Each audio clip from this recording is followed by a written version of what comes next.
Welcome to the latest edition of the Trail Times podcast by Big Bear Events. We are well, not live. I'm recording this from the Bat Challenge at Beacon Hill Country Park. We'll try and get as many little clips from the day and night. So this is our special event that we do that starts at 6 in the evening and then goes through till midnight. So I'm hoping it's going to stay like this. So the weather, well, that makes it look grey. The weather is beautiful. It's been sunny all day. Just really good running weather. The temperature will drop once the sun goes in, obviously. It's going to be dry though, so that's going to be good, which is always handy. I like it when it's dry because I don't have to dry the kit out, and it's nicer for the runners as well. But it's going to be a lovely day. It's really good doing these nighttime events. We get a different crowd to our normal events, which is nice. It's nice to introduce some new people. Because we start at 6 o'clock on a Friday night, it means that if you've got work, you can still come along and you can start later if you need to. But most people can get here for 6, maybe leave a bit earlier. We don't get that many people, to be honest, drive for more than an hour to our events. We get some, but a lot for within an hour. And yeah, sun's come out. You can see the sun on my face now, I think. And you can see our little start village HQ. So it's currently set up for registration, and we'll turn that round into an aid station once we get started. 3, 2, 1. Have fun, everybody!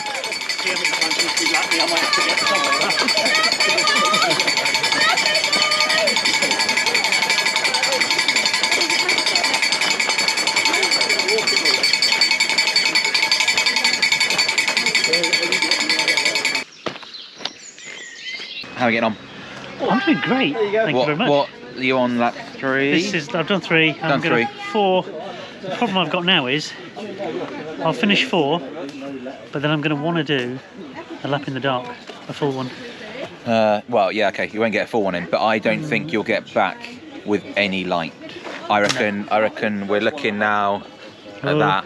I think you'll get to the top and it'll be very, very low light. 10 more minutes to sunset. Okay. Yeah, and you'll be going through the woods on the way back down. See, I'd like to do a full lap in the dark though, so I'm thinking, yeah, get round, see how our legs feel. Yeah. And this is mad, but it's also amazing. Yeah, good man. Well done. Thanks, Bob. The beauty of the Bat Challenge is that we go into the night time as well. So it's getting dusky now. I think technically we've gone past sunset, and now we're getting the head torches coming in on each lap, which is pretty cool. It's always nice. Lots of people still out on the course as well, which is unexpected, to be honest, which is good. So we've got lots of people that are out there with head torches through the wooded section. Definitely need a head torch now. You'll be all right up on the top. I'm hoping the photographer has got some cracking photos of the sunset. If he has, I'll whack a few in this little gap here if you're watching on YouTube. We've got another 3 hours, I think, to go. So lots of runners still to finish, lots of medals still to give out, lots of fun at the Bat Challenge. So I think you can just about see me. And can you see the lovely moon? Beautiful conditions here at Beacon Hill Country Park for the Bat Challenge. You can see we're all lit up at the aid station. Just had a handful of people just finishing, which is excellent. They've got their lap in the dark done. Really nice. Nobody turned up saying they wanted to run in the dark but didn't have a head torch. Everybody had their head torches. It's all good. Excellent day so far. And in the background, that's Marion doing an extra little lap because her watch doesn't say it's a half marathon, apparently. Trying to get the lighting to work. Doesn't work here. But Bat Challenge drawing to a close. Last few runners are out. We're getting absolutely attacked by these massive bugs called May bugs, doodle bugs, cockchafers. It's all the same thing, but they're huge. They look like cockroaches, and they're horrible. They're absolutely disgusting. Well done. Going all right? Well done. We're seeing the last few come in, but what a great day it's been. great day. The lighting here is awful. Yeah, I didn't get many chats with people, but I was having lots of good chats with people. Not on the camera, which is obviously useless to everybody else. But anyway, I'll do a bit of a roundup and I'll throw back to myself standing in the office. A little bit of a different way to start the podcast. Thought we'd just go straight into the event and see how it went. As you could see, as always, struggled to get loads of clips with people as they're going round. Did speak to Mitesh, who is one of the latest members of our Big Bear Brigade. His first event with us was the Trail Fest at Salty Forest. I think he did a half marathon, which I'm pretty sure was his first trail running event, and now he's hooked. I think he's booked in for nearly every event that is currently available on the website, which is excellent. So it appears that we've got a convert to trail and a convert to Big Bear events, which is always good. It's what I like to have. What you couldn't see at all from that footage was just the sheer number of people who were there at the Bat Challenge, who were brand new to Big Bear events, and I think quite a few people new to trail running as well. Lots of people doing their first nighttime trail events, which is excellent. So the Bat Challenge, if it wasn't clear, if you've got this far, hopefully it was clear. We start at 6 p.m. on a Friday night, and we then finish at midnight. So it means that you can do 2 or 3 laps in the daylight, which is good. You can get your set your bearings, as it were, get your bearings. And then there's a beautiful dusky lap, followed by however many laps you want to do in complete darkness. So Beacon Hill Country Park, out in the middle of nowhere really. I think there's what you'd probably call a village not too far away, but it's not as though it's a urban park at all. So there's no real lighting up there. The moon was quite small. That's a really bad way to technically describe a moon, but it wasn't a full moon, so you weren't getting light from the moon. So it's all down to your head torch, and where it's undercover anyway, even moonlight wouldn't help you in the forest that much. But it's great. I love it. I think it's a really good format as well to introduce people to trail running. It's also trail running at night, because you've got that security of having those people around you. You know what the lap is. You know that there's no one else really going to be out there apart from the other runners. And so hopefully people that were nervous or felt at all like there might be problems being out late at night, we sort of got rid of some of those worries. I spoke with a few people, and they did sort of get a bit worried about being out there at night, and I think they settled into it. And that's what you've got to do. You've just got to sort of go out there and face your fears. In terms of safety, it's as safe as you're going to be running at night in the woods, in my opinion. I'd rather run, I've said this multiple times, whether I said it on this I don't know, but I'd rather run out in the middle of nowhere as in the woods in the dark than running through town in the dark. There's no pubs close, there's no reason to be there. The car parks close at 8 o'clock, so they close in the daytime. There's no one else going to be out there apart from other like-minded runners, but when there's an event on, there'll be people out there doing the event. So that was really good. I sort of, like I said, I spoke to a lot of people that were doing the furthest and the first things that they'd ever done. One guy specifically who was last to come in, I'm pretty sure it was Matthew Spalton, and he'd only ever done a half marathon before, and he did 9 laps, so that's 29.7 miles. So he's gone from doing a half marathon to then coming and running an ultra marathon in the dark, while running laps of Beacon Hill. And it is punchy. So Daniel Lawrence, who won, or who went the furthest, he did 11 laps, so that's 33 miles, and I think his watch recorded 5,000 feet of elevation. So 5,000 feet in just over 50k is punchy, especially for the middle of it, the Midlands, the middle of England.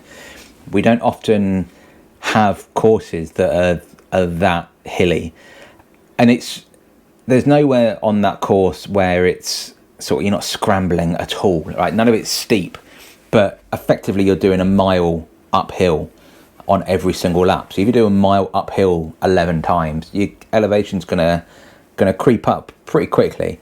But just all in all, a brilliant night out. And I alluded to it in the video of just how I was surprised that nobody had gone home. So we had 2 people go home within an hour, so they came and did 1 lap. But then after that, very few people left, sort of, who had done less than a half marathon. So they were out there for 3+ hours, quite a lot of people.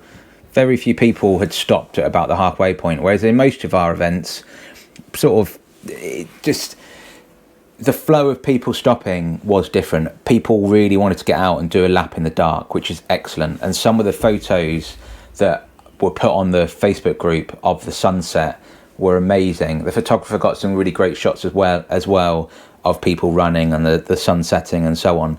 But people just stopping and taking pictures with their camera or with their phones, like, it was beautiful. And we had the perfect weather for it. It was warm, but not overly so. So last Thursday had been the really hot day. Friday it started to cool down a little bit, and obviously by 6 p.m. in the evening, going into sort of later into the night, the temperature's just dropping all the time, but at no point did it get cold. So considering I'm standing around most of the night, I had shorts and a hoodie on, and I was a little bit chilly, but not too bad, which is just perfect. Really good. So this event will return next year. It will return the beginning of May, but I think not the bank holiday weekend. The weekend after, I think, is the plan. The only downside, and again I mentioned it in the clips, were these May bugs. Oh, they were awful. So coincidentally, one had landed on my patio the morning of the event, and my kids saw it in the morning. I was like, oh, it's a cockroach, because it looks cockroach-esque. It's got, I should know the technical terms. I have a degree in this stuff, but anyway, it's sort of, its back was quite hard, like a shell. And to be honest, I don't know if I've seen a cockroach in real life, so they look similar. Anyway, they look similar if you're just looking at them. Anyway, so once it started to get dark and we'd got the lights on, these just massive bugs, they're about an inch long, if not a little bit wide, a little bit longer. And then obviously when they're flying and their wings are out, they're big things and they stick to your clothing. So you can't just brush it off. You have to properly flick them off to get rid of them. And I think once their head's set on going to the one bit of light they've seen, they will keep going to that bit of light until they are no longer. So it's a bit of a war zone down there for dead cockchafers, because they were getting everywhere and they were very much scaring, I'm going to say all of the volunteers, because they were awful. And I think the runners were having to sort of run through them a little bit as well. So that was an odd thing. So they are called May bugs or cockchafers or doodle bugs, I think. So they come out in May. We've not done night events in May before. Maybe this is just a thing. When we've done the night events previously, they've been in June, so maybe they've all gone by that point. Or maybe Beacon Hill Country Park is where they all live and they've all come out on the same night to attack us. But that was genuinely terrifying at points and really freaked me out, because they were big and loud and they sort of just turned up from nowhere. But regardless of that, brilliant night, absolutely excellent. And there were just so many new faces as well. So obviously it's always nice to see familiar faces, and the whole business is built on seeing those familiar faces, because not only do they keep sort of, without being too crass, keep bringing the money back in, they also set the tone of the event so that people around can see this is how we're meant to behave when we come to these events. These events aren't about trying to beat the person next to you and high levels of competition and ultra competitiveness. It's about enjoying it, having fun, and eating Jaffa cakes and chips at the aid station. So I like to have the regulars, but it was really nice to see so many people put their hand up and say they'd not done a Big Bear event before. So hopefully some of those will have enjoyed the event. You might even be watching now, and they'll come back and they'll run some of the daytime ones, or they might come and do a trail fest or whatever it is. And that's that's how you build a business. So that was great to see though, and Beacon Hill is definitely going to be featuring more. Well, I say more. It will keep featuring twice a year for the foreseeable. We'll do an event in the lead up to sort of spring marathon time, and we'll do this evening event as well. It's brilliant. The people there are great. Facilities are good. Course is excellent. Tick, tick, tick, tick, tick. Meets all the boxes. And we don't go into Leicestershire very often, and there is a big running community in Leicestershire.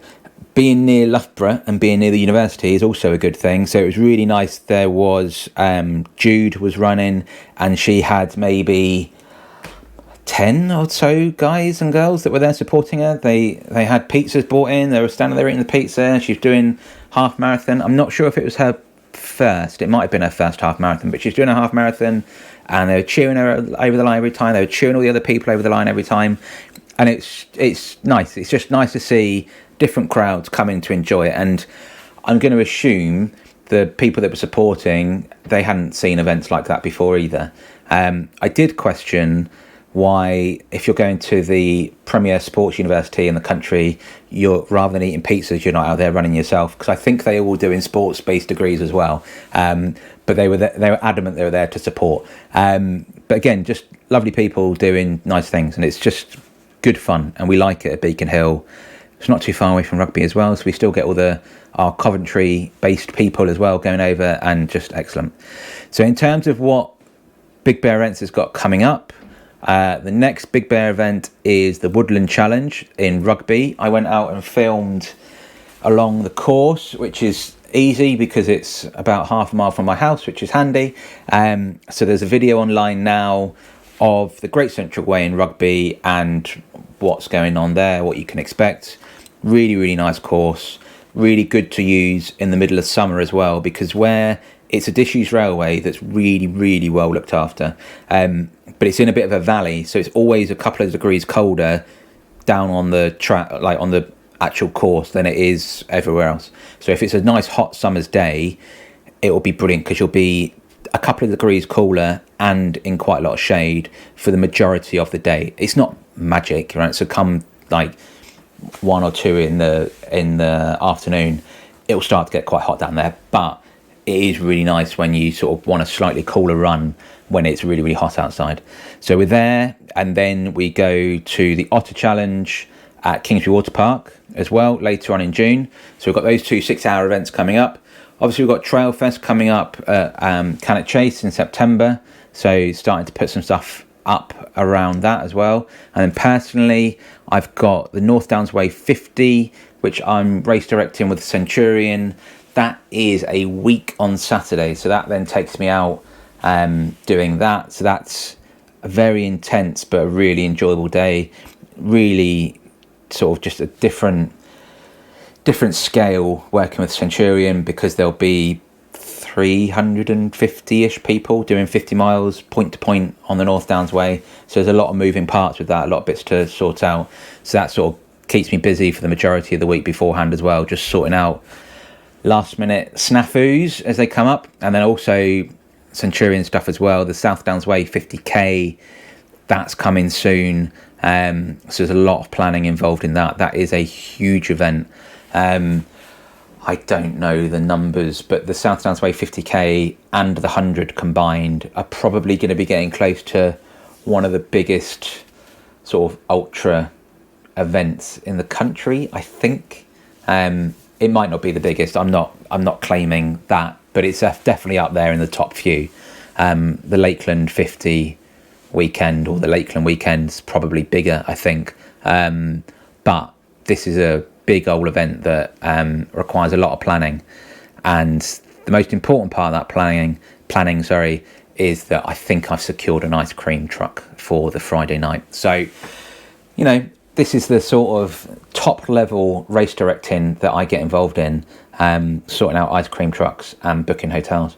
But that's going to be great. So that will keep me busy as well through June, along with everything else. But Big Bear Events going well, lots to keep going with, and lots to keep busy. And there's lots of little things that are happening in the background that hopefully will come to fruition, and you'll start to see coming out lots of the 2026 dates will start to be launched soon. So I'm assuming if you've got this far into this podcast or through YouTube, you're already signed up to the Very Important Bear mailing list, where you can get 20% off all of these events that are going to be getting launched in the next couple of weeks, month or so.